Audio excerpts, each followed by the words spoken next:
Mä sain ihan hiljattain mun kirjanpitäjältä mun yrityksen tuloslaskelman viimeisen puolen vuoden ajalta. Eikä se ollut ihan sellainen kuin mä olisin toivonut. Mä näin mustana valkoisella, että mä en ollut ihan täysin onnistunut saavuttamaan niitä tavoitteita, mitä mä olin itselleni asettanut. Ja vaikka se veti mun mielen vähän matalaksi hetkeksi aikaa, niin mä myöskin inspiroiduin sen takia tekemään raha-aiheisen videon. Koska raha on sellainen aihe, joka koskettaa meitä kaikkia. Se vaikuttaa ihan konkreettisesti meidän elämään, mutta myös tunnetasolla se vaikuttaa meidän elämään enemmän kuin moni meistä uskoiskaan tai huomaakaan. Ja silti rahasta puhutaan aika vähän. Siitä hävettää puhua. Mutta just siksi, että rahaan helposti liittyy häpeää, tai varsinkin sen puutteeseen liittyy häpeää, siihen, ettei ole onnistunut saavuttamaan tiettyjä taloudellisia tavoitteita, siihen liittyy häpeää. Just siksi siitä aiheesta pitäisi mun mielestä puhua enemmän. Ja tämä video onkin nyt just sulle, jos sä haluat selkeyttää tiettyjä ajatusmalleja rahaan liittyen, tulla niistä tietoisiksi, oppia sellaisen ehkä vähän lempeämmän suhtautumisen rahaan liittyen. Nyt taustaksi pitää sanoa, että mä en ole koskaan ollut erityisen suurituloinen, mutta mä en ole myöskään koskaan ollut köyhä siinä mielessä, että mulla on aina riittänyt ruokaa pöytään. Mulla ei ole koskaan ollut sellaista tilannetta, että olisi joku välttämätön hankinta, jota mä en olisi voinut rahan puutteen takia tehdä. Eli mä olen onnekas, mulla on ollut turvaverkkoja, mulla on ollut säästöjä. Joten vaikka mä tässä nyt puhun rahasta, niin mä en halua tässä ruveta jeesustelemaan kenellekään, joka on mua pienituloisempi, että sun pitäisi tehdä niin tai näin. Nämä on tosi sellaisia herkkiä ja henkilökohtaisia aiheita. Ja mä haluan tehdä selväksi, että mä puhun tässä vaan omasta näkökulmastani. Ja koska tämä on meille jokaiselle vähän sellainen herkkä ja henkilökohtainen aihe, niin sä voit kertoa sun oman mielipiteen ja omat kokemukset sitten tuolla kommenteissa, niin sitten ehkä muutkin voidaan niistä jotain oppia.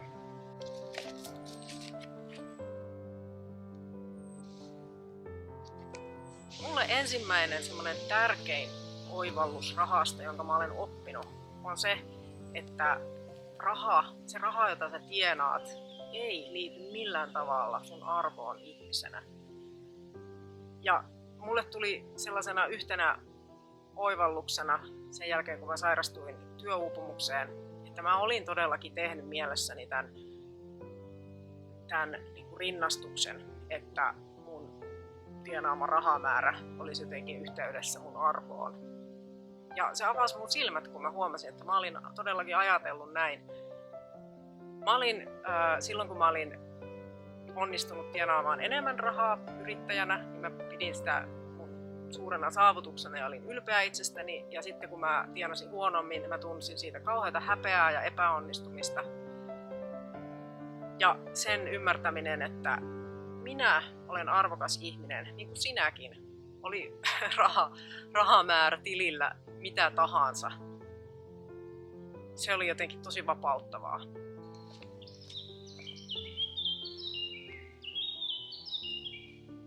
Mä mietin sitten, että millä mitata omaa menestystä, jos ei rahalla. Jos siis nyt ylipäänsä sitä tarvitsee jollain mitata, ei tietenkään tarvitse.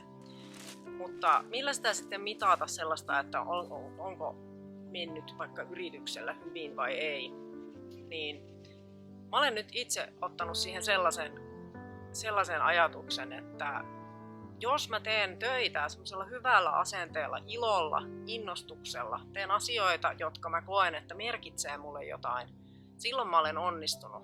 Ja mä uskon, että jos mä vaan teen pitkäjänteisesti asioita ilolla, innostuksella ja omia arvojani kunnioittain, niin kyllä se sitten ennen pitkää näkyy myös rahana, ei välttämättä mitenkään suoraan eikä heti, mutta ennen pitkää. Ja jotta mä en putoisi uudestaan sinne uupumuksen kuoppaan, mä seuraan sitä mun työn tekemistä just sillä mittarilla, että kuinka paljon iloa mä siinä pystyn tuntemaan, kuinka merkitykselliseltä se työ tuntuu. Ei niinkään sillä rahamäärällä, että mä pystyn tienaamaan.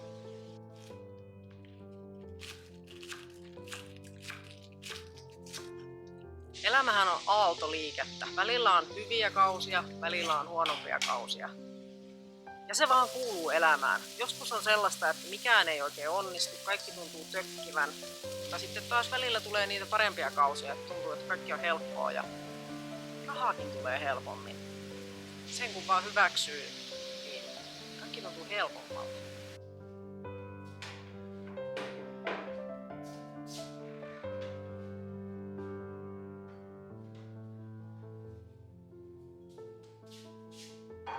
Monilla meistä on taipumus syyttää itseämme siitä, että on huono kausi tai että vaikka rahaa on vähän.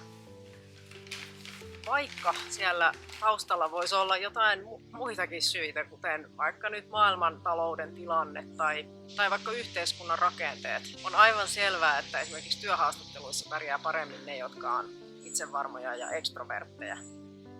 Ja jos ei itse satu sit siihen muottiin sopimaan, niin ei ehkä aina tule niin herkästi valituksi. Mutta se ei silti ole oma vika. Aina ei kannata syyttää itseään. Ja joskus tietysti voi olla niin, että itse on sössinyt asiansa ja tehnyt huonoja valintoja niin, että rahatilannekin on huono. Silloin ehkä niistä kannattaa tietenkin oppia, mutta myös antaa itselleen anteeksi. Tämä tein virheen, mutta se ei tee musta epäonnistujaa. Se asia ehkä epäonnistuu. Se ei tarkoita, että minä olisin epäonnistuja.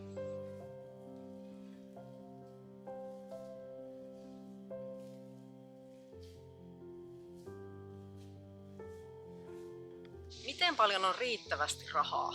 Se on sellainen kysymys, mikä riippuu ihan hirveästi se vastaus ihmisestä itsestään. Se vaihtelee meillä tosi paljon.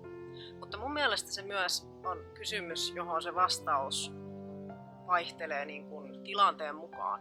Eli jotenkin kannattaa huomata se, että jos jossain kohtaa tuntuu, että jokin rahamäärä on riittävästi ja sitten toisessa kohtaa se ei enää tunnukaan olevan riittävästi. Voisiko olla niin, että ikään kuin se oma ahneus kasvaa, että mikään ei tunnu tarpeeksi suurelta rahamäärältä, jos sitä on lisää vielä saatavissa.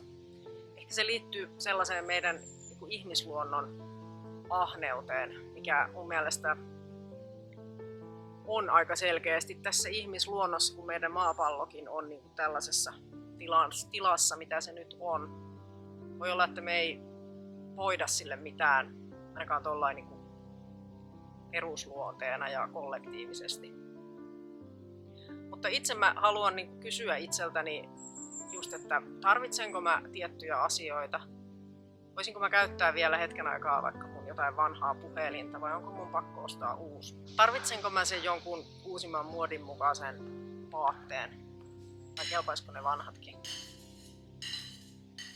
Mä harrastan joskus sellaista nettishoppailua, että mä käyn vaan siellä nettikaupassa. Sitten mä klikkailen ne tuotteet sinne ostoskoriin. Sitten mä poistun paikalta ja katson seuraavana päivänä, että mitä sinne tulikaan laitettua. Hyvin usein seuraavana päivänä mä oon silleen, että no en nyt oikeastaan kyllä tarvii noista mitään ja jätän sen tilauksen tekemättä. Ja jollain tavalla siinä jo saan sen ostamisen ilon, vaikka niitä tuotteita sitten itselleni tilannutkaan. On myös sellainen puoli, että jos elää sillä tavalla, että tuloja riittäisi suurempaankin kulutukseen kuin mitä oikeasti kuluttaa, niin se antaa sellaisen vapauden tunteen. On niin kuin varaa säästää, varaa sellaisiin yllättäviinkin menoihin. Ja nyt mä tiedän, että kaikilla ei ole sitä ylellisyyttä, että vois säästää tai vois niin kuin elää vähemmällä kulutuksella kuin mitä tulot on. Jos tulot on kerta kaikkiaan niin pienet, että ei jää sitä välvyyttä. Mutta jos siihen on mahdollisuus, niin on tosi vapauttavaa, kun huomaa, että ei tarvii kaikkea, minkä voisi saada. Ja mulle sitä väljyyttä tulee myös esimerkiksi tästä meidän asumismuodosta, että meillä on täällä vanha talo maalla pienet asumismenot. Se tarkoittaa sitä, että elämässä on varaa sellaisille huonommillekin kausille. Ja se ei johda suoraan mihinkään ongelmiin.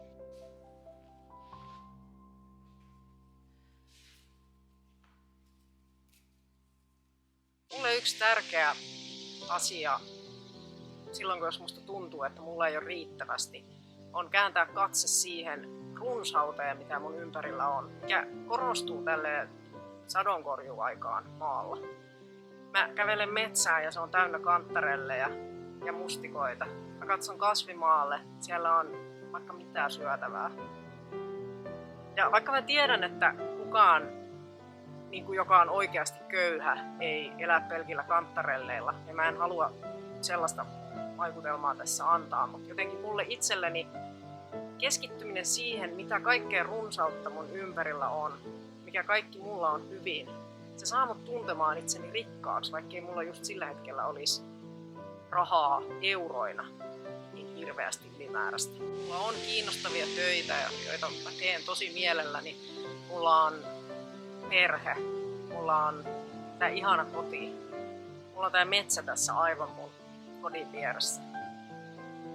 Kun mä käännän katseen siihen, että mitä mulla on ja mistä mä oon kiitollinen, mä unohdan murehtia sitä jotain tiettyä euromäärää, jota mä en saavuttanutkaan.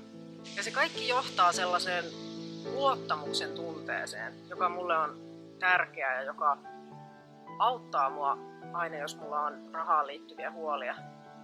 Mä jotenkin katselen vaikka jotain kimalaisia tuolla niityllä, miten ne tekee paljon töitä, ne surraa siellä koko päivän, mutta niille myös riittää, siellä on kukkia koko pellon täydeltä. Jotenkin mulle tulee siitä sellainen olo, että kun mäkin vaan yritän ja mä teen parhaani, niin mullekin riittää niitä kukkia ja mäkin ansaitsen elantoni ihan riittävästi. Mä saan kyllä sen verran rahaa, kun mä tarvitsenkin, ja mä tuun kyllä toimeen. Kaikki järjestyy, kun mä vaan teen oman osani. Se ei tarkoita sitä, että elämässä tapahtuisi pahoja asioita ja joskus jonkun kohdalla tuntuu, että ne asiat ei järjesty. Mutta mä haluan vaan rakentaa ja jollain tavalla ruokkia sitä luottamusta, koska silloin kun mä pystyn luottamaan maailmaan ja elämään, niin sit musta tuntuu aina, että asiat myös alkaa mennä paremmin. Mun on helpompi tehdä hyviä valintoja esimerkiksi. Nyt lopuksi mä haluaisin tietää, mitä sä ajattelet tästä aiheesta. Jollet sä ole vielä käynyt tsekkaamassa mun Instagram-tiliä, niin se löytyy myös nimellä Näin on hyvä, ilman ääpisteitä. Ja hei, vielä sellainen juttu, että jos sulla on jotain ideoita, että minkälaisia videoita sä haluaisit jatkossa nähdä tällä kanavalla, niin laita niistäkin kommentti tai lähetä mulle viestiä. Eipä sitten muuta kuin muista pitää itsestäsi huolta. Nähdään taas seuraavalla videolla. Moi moi!